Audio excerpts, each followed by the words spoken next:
Harusnya ketika Budiman Sujatmiko mengatakan bahwa makanan bergizi tak perlu 15.000, bisa 7.500, praktekkan dulu. Praktekkan dulu sama para pejabat yang akan berkuasa nanti, ya 3 bulan cukup lah ya. Praktekkan setiap hari kalian sarapannya jangan boleh lebih dari 7.500. Baru itu pemimpin yang teladan. Baru nanti mudah diikuti oleh rakyat. Ya. Ya Riko, kalau ditanya dengan budget 7.500 kira-kira bisa dapat apa aja sih di warung makan? Ini akan saya tunjukkan. Tadi saya sudah tanya-tanya nih ke penjual. Kira-kira kalau budgetnya 7.500 akan dapat apa aja? Ini ternyata bisa dapat nasi dan juga tumis sayur seperti ini. Tapi kalau misalnya lauknya pengen tempe, tahu ataupun perkedel bisa juga. Tapi hanya dengan porsi, satu porsinya nasi putih lalu dengan lauk seperti perkedel ataupun tahu tempe. Nah sementara kalau misalnya budgetnya 15.000 nih seperti yang diwacanakan di program makan siang gratis sebelumnya. Ini tentunya satu porsinya bisa dapat lebih banyak, seperti bisa mendapatkan nasi, lalu tumis sayur dan juga lauk seperti ikan dan juga telur. Ini tentu perlu menjadi catatan ya ataupun pertimbangan bagi pemerintahan Prabowo dan juga Gibran ke depannya kalau dengan budget 7.500 apakah bisa memenuhi gizi anak-anak Indonesia ke depannya. Karena janji kampanyenya kan hanya satu porsi ini Rp15.000, tapi sekarang alokasinya rencananya akan dipangkas menjadi Rp7.500. Nah, ini tentunya menjadi catatan penting bagi pemerintahan Prabowo dan juga Gibran karena mengingat saat ini bahan-bahan pokok di pasaran ini juga sudah mulai merangkak naik ya, seperti harga daging ayam, lalu harga ikan, harga telur dan juga harga cabai rawit ini juga semakin merangkak naik di pasaran. Dan tentunya ada pun alasan dari pemerintahan Prabowo dan juga Gibran kenapa hendak memangkas anggaran dari makan siang gratis ini, karena mereka ini ingin program makan siang gratis ini lebih merata di daerah-daerah di Indonesia sehingga mereka melakukan penyesuaian anggaran dari Rp15.000 menjadi Rp7.500. Bismillahirrahmanirrahim. Assalamualaikum warahmatullahi wabarakatuh. Selamat datang di ruang kedaulatan rakyat, di mana kebebasan berekspresi tak boleh dibungkam.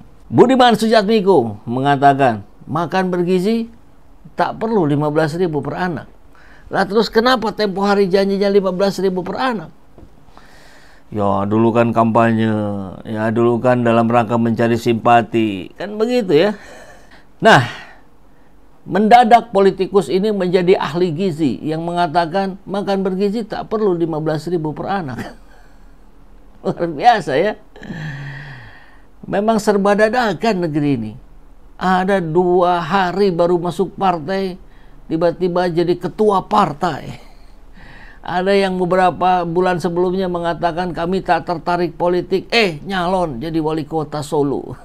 Ya itulah realita kehidupan hari ini, bagaimana ucapan itu tidak sesuai dengan perbuatan. Makan gratis, akhirnya makan hati. Makan gratis kan juga sudah direvisi hari ini.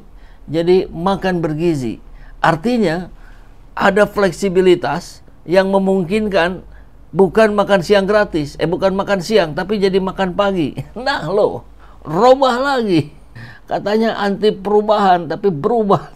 Oke, kita akan coba simak apa yang disampaikan oleh Budiman Sujatmiko. Ini tokoh PRD dulu ya, kemudian bergabung ke PDIP, kemudian turut bersama Jokowi mengkhianati PDIP. Yang pilih makan gratis hanya yang OON katanya. Wah, ya sebetulnya baik-baik saja makan gratis itu ya.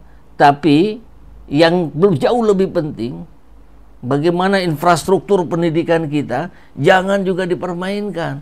Kok bisa-bisanya ada dana pendidikan dialihkan menjadi dana desa?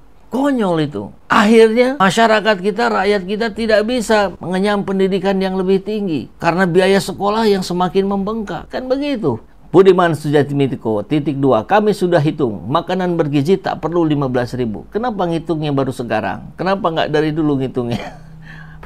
Di tengah ketika harga-harga terus naik, kan begitu. Beras naik, gula naik, segala macam naik. Sekarang bilang makan bergizi tak perlu 15.000. Kan aneh itu. Anggota Dewan Pakar Tim Kampanye Nasional Prabowo Gibran, Budiman Sujatmiko menegaskan anggaran untuk makan bergizi gratis tak perlu mencapai 15.000. Jadi ditekan terus ya. Berapa yang bisa semurah-murahnya. dan seterusnya dan seterusnya. Oke. Nah, tapi kita lihat Budiman Sujatmiko ini terekam oleh netizen. Sementara dalam video ini dia sendiri makan bisa dipastikan total harganya di atas 100.000. Kita lihat Budiman Sujatmiko lagi makan nih. Aduh. Ini namanya kikil cabai hijau. Wow, gede banget nih, tapi mantap. Minumnya cendol dengan durian, kikil cabai hijau, dan ada juga sop kikil. Saya kira ini makanan yang perlu dicari nih. Betul ada di Bogor di kantor Anggora. Guys. Budiman Sujatmiko lagi makan dengan kikil sambal hijau. Wah, itu sih bisa 200-300 ribu itu. Jadi harusnya ketika Budiman Sujatmiko mengatakan bahwa makanan bergizi tak perlu 15.000, bisa 7.500, praktekkan dulu. Praktekkan dulu sama para pejabat yang akan berkuasa nanti, ya 3 bulan cukup lah ya. Praktekkan setiap hari kalian sarapannya jangan boleh lebih dari 7.500. Baru itu pemimpin yang teladan. Baru nanti mudah diikuti oleh rakyat. Ya. Jadi mari kita tagih para pejabat-pejabat setelah 20 Oktober nanti alokasi sarapan buat pejabat tidak boleh lebih dari 7.500. Apa aja itu 7.500? Ya itu kan bisa macam-macam ya. Bubur di tempat saya ini sudah ada yang 8.000, 10.000 kan. Nah, kreatif saja lah. Misalkan apa? Indomie gitu ya. Indomie pakai telur berapa sekarang ya? Lebih dari 8.000, 10.000-an.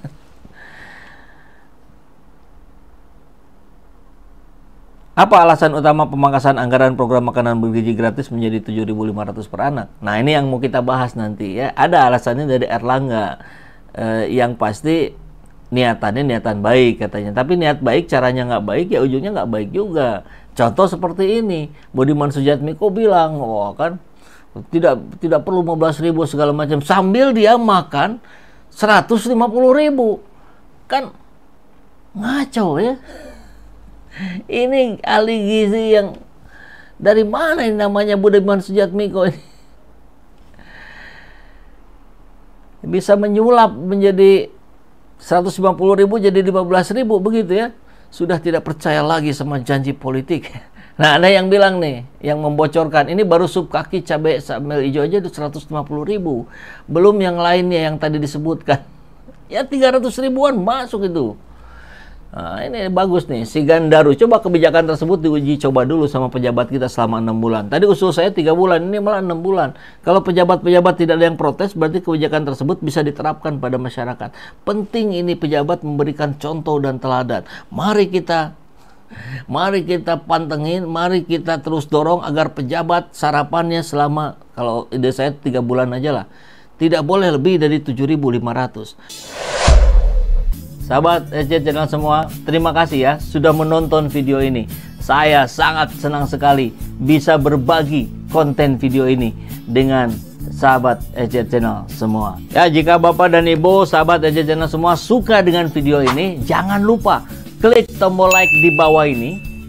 Like dari Bapak dan Ibu benar-benar akan membantu video ini untuk bisa dilihat lebih banyak orang-orang yang lain yang bisa bergabung ke sini. Dan pastikan untuk subscribe channel ini dan aktifkan lonceng notifikasinya agar sahabat SJ Channel semua nggak ketinggalan video-video terbaru dari saya.